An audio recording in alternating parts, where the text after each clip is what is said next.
شرم اور حیا نام کی کوئی شے نہیں رہی، عصمت و عفت کا کوئی حساب نہیں، کوئی ذکر ہی نہیں۔ اور گواہیاں کیا ہے؟ پریزیڈنٹ کلنٹن نے کہا تھا 2 سال پہلے یا 3 سال پہلے، وہ جو ان کی اینوئل سپیچ ہوتی ہے، state of the union address, اس نے کہا تھا ان قریب ہماری قوم کی اکثریت حرام زادوں پر مشتمل ہوگی۔ یہ حرام زادے کا لفظ میں نے ترجمہ کیا ہے born without any wedlock. ایک تو ہوتا ہے ایک مرد اور عورت کی شادی ہوئی ہے، نکاح ہوا ہے، پھیرے پڑے، کچھ بھی ہوا ہے، لیکن اعلانیہ طور پر وہ اب شوہر اور بیوی کی حیثیت سے ہے، تو ان کی اولاد ہو رہی ہے، جائز اولاد ہے۔ ایک بغیر شادی کی اولاد ہو رہی ہے تو یہ حرامی ہے، حرام زادے ہے۔ انہوں نے کہا کہ ہماری قوم کی اکثریت حرام زادوں پر مشتمل ہوگی۔ ہومو سیکسولیٹی، لیسبینز، گیز، اور بالکل ڈکلیئر کرتے ہیں، پادری ڈکلیئر کرتا میں گے ہوں، سینیٹر ڈکلیئر کرتا میں گے ہوں، انہیں کوئی شرم ہی نہیں، اس کے اندر کوئی حجاب نہیں، اعتراف کرنے کے اندر کہیں بھی کسی طرح کی رکاوٹ نہیں، ہچکچاہٹ ہی نہیں۔ یہ جس کو کہا جائے گا پرمیسو ہیڈونزم، جنسی لذت ہر طریقے سے حاصل کی جا سکتی ہے۔ زنا بالرضا ہو تو کوئی جرم ہے ہی نہیں، ہاں زنا بالجبر ہو تو جرم ہے، بالرضا ہو کوئی جرم نہیں، جرم ہے ہی نہیں سرے سے۔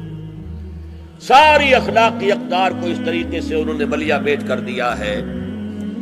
البتہ ابھی یہ تیسرا معاملہ کچھ عالم اسلام کی حد تک ابھی پورا ان کا پروگرام مکمل نہیں ہو سکا۔ ہمارے ہاں ابھی کچھ خاندانی نظام کی بنیادیں باقی ہیں، کچھ والدین کا ادب ہے، ان کی عزت ہے، ان کی خدمت کو انسان اپنے لیے سعادت سمجھتا ہے۔ بیوی اور شوہر کے درمیان محبت، الفت، باہمی اعتماد کی کچھ فضا ہے، خاندانی نظام ہے۔ اگرچہ تیزی سے بگڑ رہا ہے نظام ہمارا، اور ہمارا ایلیٹ طبقہ اوپر کا جو ہے وہ مغرب کے طرز پر جا چکا ہے، لیکن ہماری مڈل کلاسز میں، لوور کلاسز کے اندر ابھی کچھ اقدار ہیں شرم کی، حیا کی، عصمت کی، عفت کی۔ آپ پورا زوردار طریقے پر مہم چلا رہے ہیں کہ مسلمان ممالک سے بھی یہ ساری اقدار ختم کر دی جائے۔ چنانچہ نوٹ کیجئے، قرآن مجید میں 2 جگہ پر اللہ تعالیٰ نے اہل مکہ کو وارن کیا تھا۔ اولم یروا انا ناتی الارض ننقصها من اطرافها، کیا یہ قریش دیکھ نہیں رہے کہ ہم رفتہ رفتہ ان کی طرف بڑھ رہے ہیں، چاروں طرف سے ان کے گرد ہمارا گھیرا تنگ ہوتا جا رہا ہے، ان کے گرد جو قبائل آباد ہیں وہ ہمارے حلیف بنتے جا رہے ہیں۔ یہ سورہ رات کی آیت ہے، اور اسی طرح سورہ انبیاء میں ہے، افلا یرون انا ناتی الارض ننقصها من اطرافها۔ تو اسلام گھیرا تنگ کر رہا تھا رفتہ رفتہ کفار مکہ کے گرد۔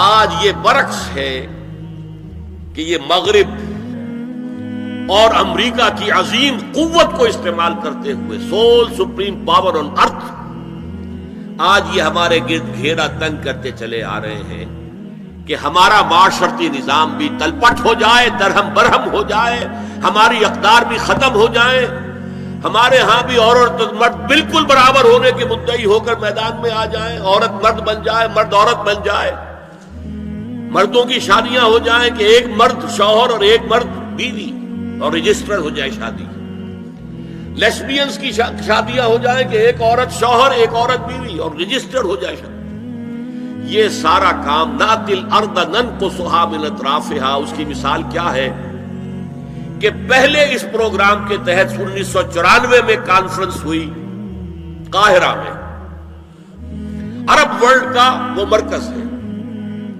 اس لیے کہ عربوں میں تعلیم کے اعتبار سے، ٹیکنالوجی کے اعتبار سے سب سے آگے مصری ہے، تو یہ چونکہ ان کا ثقافتی اعتبار سے امام ہے، وہاں جا کر انہوں نے ڈیرا لگایا اور ان افکار کی اور ان نظریات کا پرچار کا معاملہ کیا۔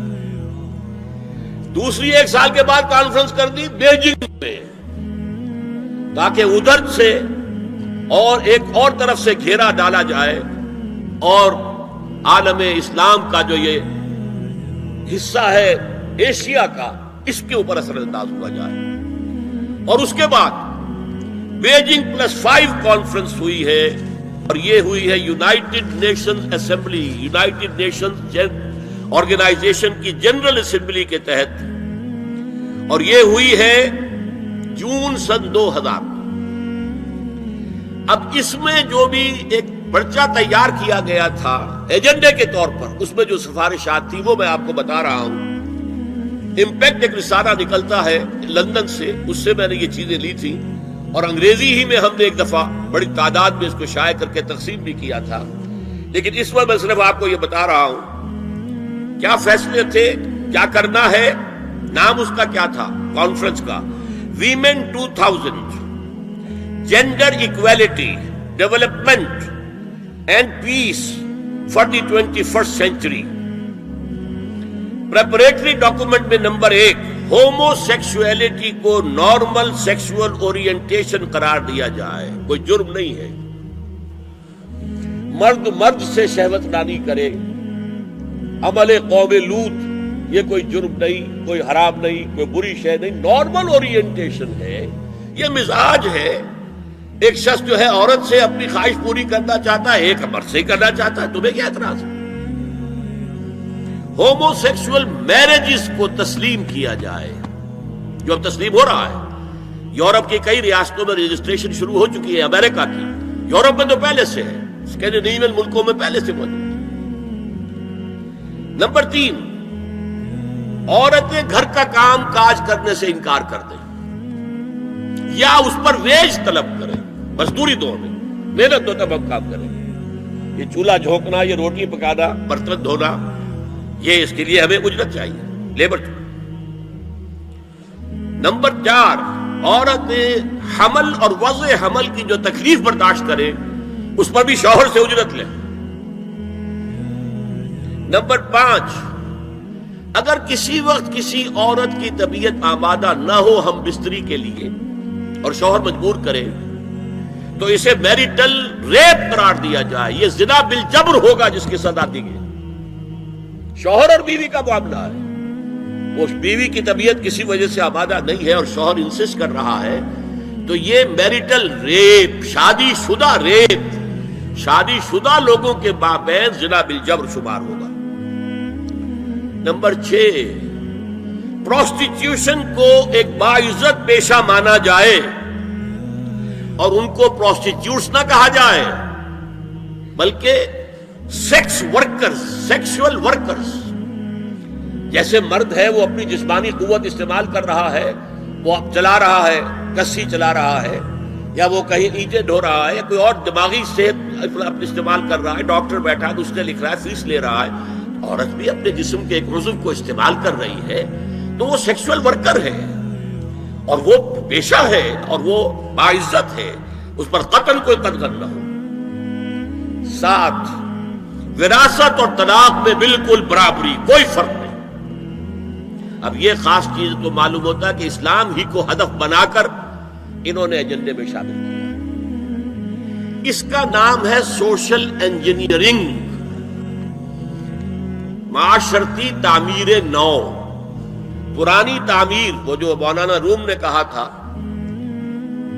کہ اگر کوئی پرانی عمارت ہے نئی بنانی ہے تو پہلے گرانی پڑے گی، اولا تعمیر را ویرا کنن، تو پہلی تعمیر گرائیں گے تو دوسری بنے گی۔ لہذا یہ سارا سٹرکچر جو ہے سوشل، یہ ختم کر کے یہ نئی سوشل انجینئرنگ ہے جو ہمیں کرنی ہے، اور اس کا سب سے بڑا ٹارگٹ عالم اسلام۔